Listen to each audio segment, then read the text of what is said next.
Chris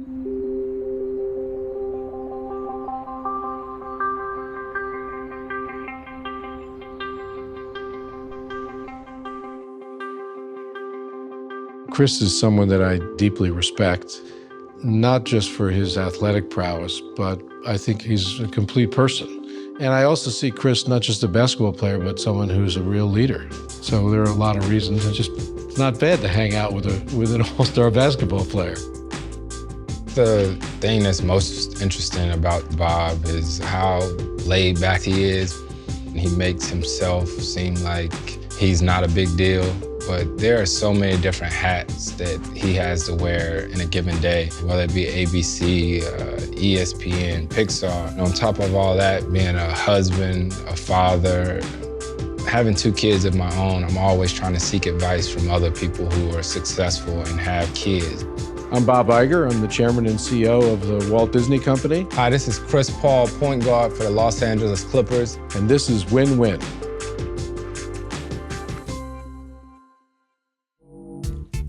Hello. Hey, Chris. All Yes, right, sir. welcome to Disney. Yes, sir. How are you? Welcome to my office. Man, thanks for having me. This is unbelievable. This table represents, some of the more valuable properties of Disney. And of course, Mickey, a couple of Academy Awards, 7 Dwarfs, the first feature film that Walt Disney ever made. So that's important. Pixar, Star Wars, me as a stormtrooper. Don't expect to see me in the film, by the way. Man. In many respects, this whole thing is an out-of-body experience. There's a guy running the Walt Disney Company. His name is Bob Iger. Every once in a while, I have to remind myself that happens to be me. It's a picture of my wife. Oh, I was like, where is that? The biggest thing that I admire about Bob is how he always makes time for his family. How are the kids? Kids are good, actually. Clipper photographer Andy Bernstein just sent this to me yesterday. I look old and fat. Whatever, man. Family, to me, is everything. This life and all the perks that come with being a professional athlete and getting the opportunity to meet some of your childhood heroes. And it's not worth it if you don't have people to enjoy it with.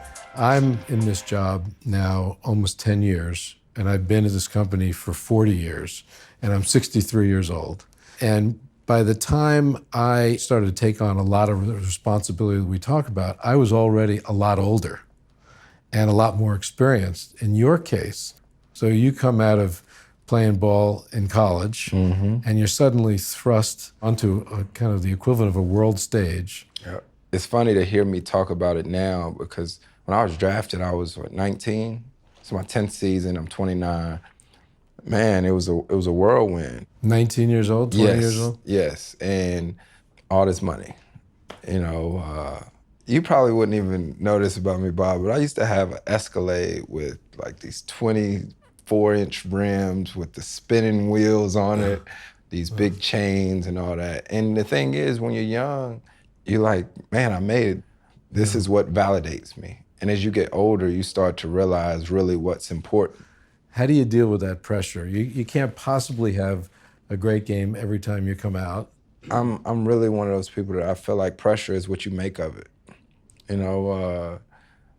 Obviously I've been fortunate enough to know Michael Jordan really well, and I used to watch every game that MJ played and stuff like that. And he used to talk about how many shots he missed, and that's the thing, like when you're great or when you're really good at something, you can't be afraid to fail. We definitely have something in common there, because people ask me a lot about sort of, describe yourself and how do you deal with the pressure? And one of the things that I guess I feel really fortunate about is I don't have that many fears. I just fundamentally, it's not just confidence, but I don't fear failure. Meaning I don't mind taking risks. I don't mind taking chances. I actually like it because there's something very energizing. Yeah. Exactly, it's energizing.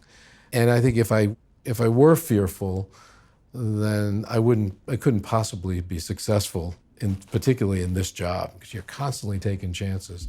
What would you say is like something that happened in your career that you would never forget, whether good or bad? Yeah, well, there's a lot that on the good side. In terms of adversity, what I remember most is early on in my career at ABC, I was 23 years old. I had a boss that was corrupt. And he wanted me to help him do some stuff that wasn't appropriate. And I was trying to figure out how to turn him in. And so I asked a few people about him, and it got back to him that I was saying bad things. They happen to have been true, but bad. And he called me into his office, and he said, Iger, you're not promotable. And I'm gonna give you 2 weeks to find another job somewhere in this company, or I'm gonna fire you. And I got a job at ABC Sports, and it actually helped launch my career. But being told at 23, you're not promotable, it's like if someone told you at some point you'll never play pro ball. That's crazy you say that, because I was a diehard Carolina fan when I was a kid. And I used to always say, I want to go to Carolina, I want to go to Carolina. And one of my brother's friends, I'll never forget it, like I have a burnt image in my head of where we were. And he said, you'll never go to Carolina, you're too small. You were 5'9" then or something? If that or tall. Less. If that tall. I used to pray for height at night. You know, my dad used Maybe to do I'll the wake little, up tall. Yeah, used to do the little markings on the wall. And I don't know if I told you the story about when I got recruited to go play college basketball. A particular coach that was at Carolina at the time came down to my high school and watched me play. And he told me that he couldn't give me a scholarship. And it just made me want to work even harder. I don't like to gloat, by the way, but I think often of, I wish the guy who told me I wasn't promotable were still alive so that I could prove that he was wrong. But you at least have that. Yeah. You guys say, well, I was tall enough. And so then to top it off, what I did was I waited until Carolina offered me a scholarship. And the very next day, I committed to go to Wake. Oh. Because I just wanted to know in the back of my mind that I could have went there if I wanted to. So this is Disney, Chris. A whole lot. Walt Disney moved in here in the 30s. But we have about 10,000 people who work around here in this area. 10,000? Yeah. We have 175,000 employees all over the world. This is huge. And a hoop at every soundstage. Oh, I think I know what to do with this. I think that we ought to play a game. You probably play horse. We play mouse. Oh, is that Here right? at Disney, yeah, mouse. Like mouse? Yeah. My competitiveness is one of the best qualities about me, but it's also probably one of the worst. Glass. Glass.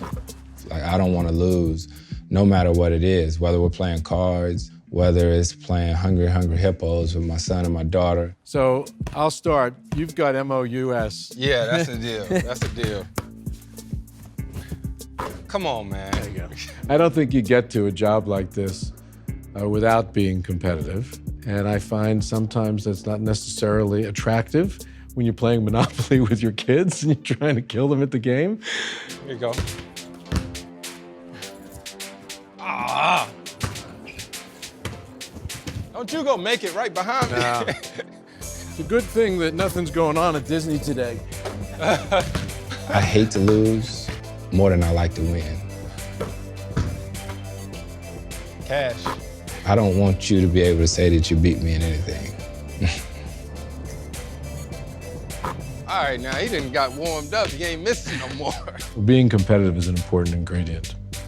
I don't expect to be competitive with Chris Paul, though, playing basketball. Let's set the record straight. Chris, great to spend time with you today. Thank you so Thanks much. for coming to Disney. I appreciate it. Thanks for Look having forward me. to seeing you at Staples. Very soon. No one gets to the corner office by sitting on the side, not at the table.